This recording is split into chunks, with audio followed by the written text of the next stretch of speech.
আসসালামু আলাইকুম। Hello viewers, welcome to back my channel easy cook. আশা করছি আপনারা সবাই ভালো আছেন। বরাবরের মতো ফিরে এলাম নতুন আরেকটি রেসিপি নিয়ে। বিফ কষা বা গরুর মাংসের কষানো রেসিপিটি খুবই মজাদার, আর এতটাই মজাদার যেটা বলে বোঝানো সম্ভব না। দেখতে পাচ্ছেন কতটা জুসি এবং অনেক সফট হয়েছে। আর সব থেকে বড় কথা হলো, ঘরের সাধারণ মশলা দিয়ে এই রেসিপিটি তৈরি করা যায়।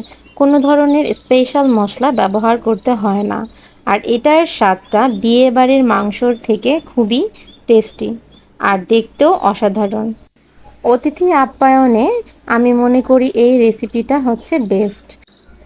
ভাত কিংবা পোলাও, রুটি কিংবা নান, এর সাথে বিফ কষা হচ্ছে বেস্ট।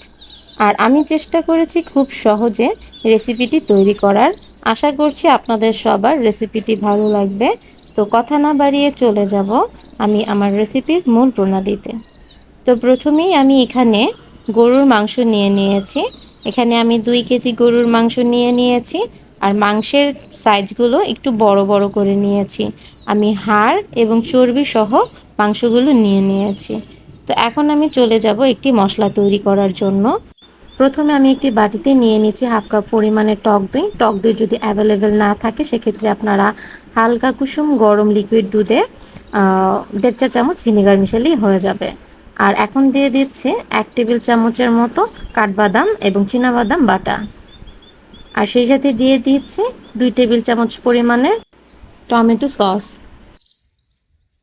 এখন দিয়ে দিব প্রায় 1.5 চা চামচের মতো হলুদের গুঁড়া।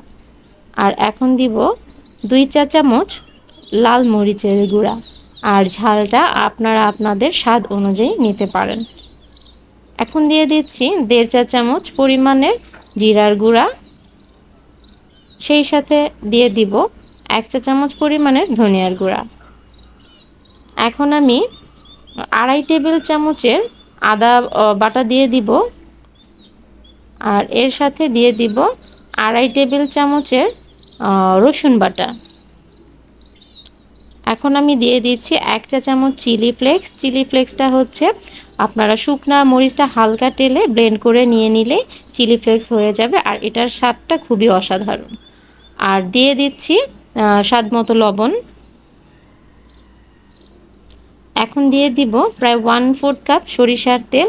আর চেষ্টা করবেন সরিষার তেলটা দেওয়ার জন্য, এতে করে ফ্লেভারটা খুব ভালো আসে। তো আমি এখন সব মশলাগুলো ভালোভাবে একটি চামচের মাধ্যমে মিশিয়ে নেব। তো মেশানো হয়ে গেলে আমি মাংসের মধ্যে মশলাগুলো দিয়ে দিব। তো সবগুলো মশলা দিয়ে আমি হাত দিয়ে ভালোভাবে মেখে নিব। আর চেষ্টা করবেন হাত দিয়ে মেখে নেওয়ার জন্য, এতে করে ম্যারিনেটটা খুব ভালো হয়।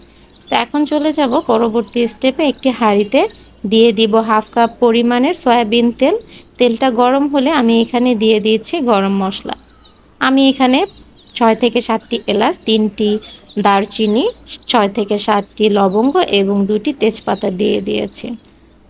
এখন যখন একটু সুঘ্রাণ বের হয়ে যাবে তখনই দিয়ে দিব 1 কাপ পরিমাণের পেঁয়াজ কুচি। তো পেঁয়াজটা আমি একটু নেড়ে চেড়ে দিব। যখন একটু নরম হয়ে আসবে তখন আমি এখানে অ্যাড করে দিব 2 টেবিল চামচ পেঁয়াজ বাটা। আর পেঁয়াজ বাটাটা স্কিপ করতে পারেন। আর পেঁয়াজ বাটাটা দিয়েছি আমি ঝোলটা যাতে একটু ঘন হয়।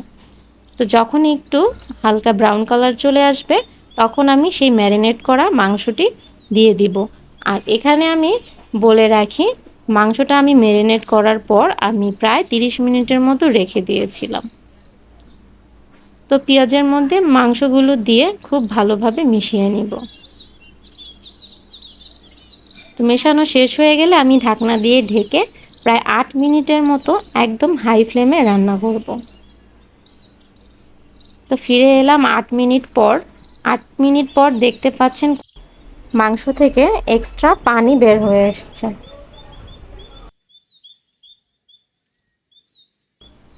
তো আমি চেষ্টা করব এই পানির মধ্যে প্রায় 70 থেকে 80% সিদ্ধ করার জন্য। তো আমি এটা 30 মিনিটের মতো কষিয়ে নিব। আর তখন চুলার আঁচটি থাকবে মিডিয়াম ফ্লেমে।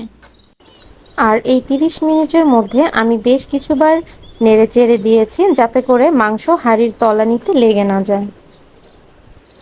আর এই ফাঁকে ছোট্ট একটি কথা বলে নিচ্ছি, আপনারা নতুন যারা আমার ভিডিওটি দেখছেন, তাদের যদি ভিডিওটি ভালো লেগে থাকে তাহলে একটি লাইক আশা করছি এবং আমার চ্যানেলটি সাবস্ক্রাইব করে পাশে থাকবেন। আর পাশে থাকা বেল বাটনটি প্রেস করে রাখবেন, এতে করে নতুন ভিডিও আপলোড করলে নোটিফিকেশনটি চলে যাবে আপনার কাছে। আর ফেসবুক পেজে এই ধরনের ভিডিও পেতে চাইলে আমার পেজটি ঘুরে আসতে পারেন। আমি ডেসক্রিপশন বক্সে আমি আমার পেজের লিঙ্কটি দিয়ে দিব। তো আমি ঢাকনা দিয়ে ঢেকে দিচ্ছি, ঢেকে আমি আবারও 20 মিনিটের মতো কষিয়ে নিচ্ছি। তো 20 মিনিট পর ফিরে এলাম, মাংসটি প্রায় ভালোভাবে কষানো হয়ে গেছে, মাংসের গায়ের উপর তেলও চলে এসেছে। তো এখন আমি একটু পানি দিয়ে দিব যাতে করে মানে ফুললি মাংসটা সিদ্ধ হয়ে যায় এবং নরম হয়ে যায়। এখানে আমি প্রায় 1 কাপ পরিমাণের পানি ব্যবহার করেছি।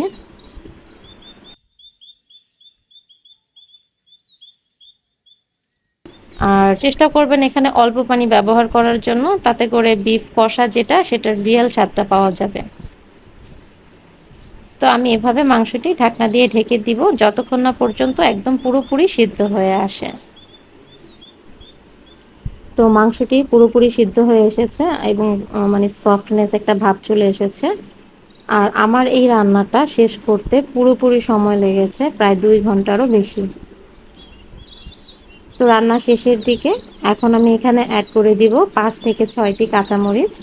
আর কাঁচামরিচটি আমি আস্ত দিয়েছি, এতে করে খুব সুন্দর একটি ফ্লেভার আসে।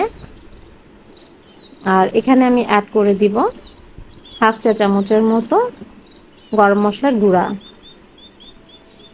তো গরম মশলার গুঁড়া দেওয়ার পর আমি খুব ভালোভাবে মিশিয়ে নিব। আর রান্নার শেষে গরম মশলার গুঁড়াটা ব্যবহার করলে খুব সুন্দর একটি ফ্লেভার আসে। তো ভালোভাবে নেড়ে চেড়ে আমি এখন এটা ঢাকনা দিয়ে ঢেকে দিব। আর চুলাটা একদম লো ফ্লেমে রাখবো আর 5 মিনিটের জন্য দমে বসিয়ে রাখবো। তো ফিরে এলাম 5 মিনিট পর। এত সুন্দর একটি স্মেল আসছে যেটা বলে বোঝানো যাবে না, খুব সুন্দর একটি স্মেল আসছে। এখন আমি একটু নেড়ে চেড়ে নিব। তো রান্না আমার প্রায় শেষ, এখন আমি নেড়ে চেড়ে চুলাটা বন্ধ করে দিব। তো চলে যাব সার্ভ করার জন্য। আমি এখানে একটি বাটিতে সার্ভ করে নিয়েছি, দেখতে পাচ্ছেন খুব সুন্দর জুসি এবং টেস্টি মজাদার বিফ কষা। আশা করছি আপনাদের সবাই ভালো লেগেছে। আর আপনারা বাসায় তৈরি করলে আমাকে কমেন্ট করে কাইন্ডলি জানাবেন টেস্টটা কেমন হয়েছে। তো আজ এই পর্যন্তই, ফিরে আসবো নতুন ভিডিও নিয়ে। ততদিন আপনারা ভালো থাকবেন, সুস্থ থাকবেন। আল্লাহ হাফেজ।